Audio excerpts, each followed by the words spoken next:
Hello बच्चों, class seventh की previous class में हम लोगों ने इंटीजर्स की सब्ट्रैक्शंस प्रॉपर्टीज़ के बारे में पढ़ा था। बच्चों, आज हम लोग दो इंटीजर्स को मल्टीप्लाई करना सीखेंगे।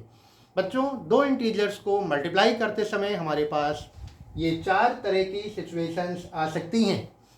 तो इनको आइए बारी बारी से हम लोग समझते हैं।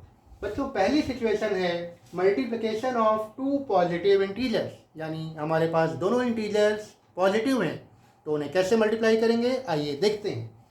बच्चों, हमने एग्जांपल लिया है 4 एंड 5।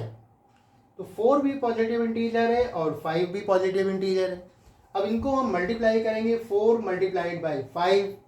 तो बच्चों, जब 4 मल्टीप्लाइड बाई 5 यानी 4 को जब हम 5 से मल्टीप्लाई करेंगे तो इनको सिंपली नेचुरल नंबर्स की तरह मल्टीप्लाई कर लिया जाएगा। यानी 4 5s आर 20 या 5 4s आर 20, यानी इनका जो प्रोडक्ट होगा वो 20 होगा। और बच्चों, जब दोनों इंटीजर्स हमारे पॉजिटिव होते हैं तो प्रोडक्ट का साइन भी पॉजिटिव होता है, यानी प्रोडक्ट भी पॉजिटिव होता है। फिर बच्चों, अगली सिचुएशन है multiplication of A positive and A negative integer, यानी एक इंटीजर हमारे पास पॉजिटिव है और दूसरा इंटीजर हमारे पास नेगेटिव है। तो हमने एग्जांपल लिया है बच्चों 4 एंड -5। यहाँ पर 4 पॉजिटिव इंटीजर है और 5 नेगेटिव इंटीजर है। और दूसरा एग्जांपल लिया है -4 एंड 5। यहाँ पर 4 नेगेटिव है और 5 पॉजिटिव है। तो आइए देखते हैं, जब हम 4 को मल्टीप्लाई करेंगे -5 के साथ, 4 मल्टीप्लाइड बाई -5, तो बच्चों पहले हम इन नंबर्स को सिंपली मल्टीप्लाई कर लेंगे। यानी 4 5s आर 20, 4 5s आर 20, यानी हमारा प्रोडक्ट यहाँ पे 20 अभी आया। अब इसके आगे हमें साइन लगाना है, साइन यूज करना है। तो बच्चों, जब एक इंटीजर पॉजिटिव और दूसरा इंटीजर नेगेटिव होता है तो प्रोडक्ट का साइन हमेशा नेगेटिव आएगा। ठीक है बच्चों। और यहाँ पर देखिए, हमने पहला इंटीजर नेगेटिव लिया है -4 और दूसरा इंटीजर पॉजिटिव लिया है +5। यहाँ भी हम लोग सिंपली मल्टीप्लाई करेंगे नंबर्स की तरह।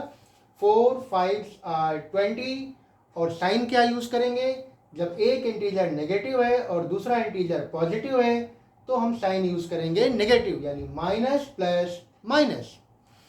फिर बच्चों, तीसरी सिचुएशन देखिए क्या है, multiplication of two negative integers, यानी हमारे पास दोनों इंटीजर्स नेगेटिव हैं।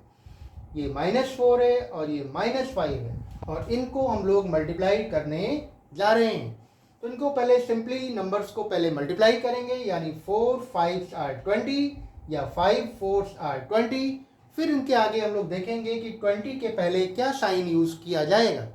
बच्चों, जब दोनों इंटीजर्स नेगेटिव होते हैं तो प्रोडक्ट हमारा हमेशा पॉजिटिव होता है, यानी माइनस माइनस प्लस। फिर बच्चों, चौथी सिचुएशन है मल्टीप्लिकेशन बाय 0, यानी किसी भी इंटीजर को अगर हम 0 से मल्टीप्लाई करें तो क्या होगा। बच्चों, आप जानते हैं कि किसी भी नंबर को अगर हम 0 से मल्टीप्लाई करेंगे तो प्रोडक्ट हमेशा 0 ही आएगा।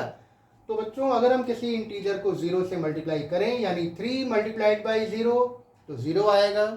और अगर नेगेटिव इंटीजर कोई लेते हैं -4, इसको 0 से मल्टीप्लाई करते हैं तो भी प्रोडक्ट 0 आएगा। इसका मतलब बच्चों ये हुआ कि अगर a कोई इंटीजर है then a multiplied by 0 equal to 0, यानी इंटीजर में अगर हम 0 से मल्टीप्लाई करेंगे तो 0 ही आएगा। और या फिर 0 को किसी इंटीजर से मल्टीप्लाई करें तो भी 0 आएगा। बच्चों, ये था हमारा मल्टीप्लिकेशन ऑफ इंटीजर्स। अब आपको जो ध्यान रखना है वो हमने यहाँ पे लिखा हुआ है। आपको क्या ध्यान रखना है बच्चों, जब हमारे पास दोनों इंटीजर्स पॉजिटिव हैं तो प्रोडक्ट हमेशा पॉजिटिव होगा, यानी plus into plus is equal two plus. और जब बच्चों एक इंटीजर पॉजिटिव है एक इंटीजर नेगेटिव है तो प्रोडक्ट हमारा नेगेटिव होगा, यानी प्लस इंटू माइनस माइनस। फिर बच्चों, अगर एक इंटीजर नेगेटिव और दूसरा पॉजिटिव है तो भी प्रोडक्ट नेगेटिव होगा, यानी minus into plus is equal to minus. यानी अगर डिफरेंट साइन है तो हमारा जो प्रोडक्ट होगा वो नेगेटिव होगा। और बच्चों, अगर हमारे दोनों इंटीजर्स नेगेटिव हैं तो हमारा प्रोडक्ट पॉजिटिव होगा, यानी minus into minus becomes plus. तो बच्चों, आज हमने सीखा कि इंटीजर्स को कैसे मल्टीप्लाई किया जाता है। नेक्स्ट क्लास में हम लोग कुछ और चीज़ें, कुछ और बातें सीखेंगे। तब तक आप पढ़ते रहिए, मैथ्स को प्रैक्टिस करते रहिए और एंजॉय करते रहिए। थैंक यू बच्चों, हैव ए नाइस डे।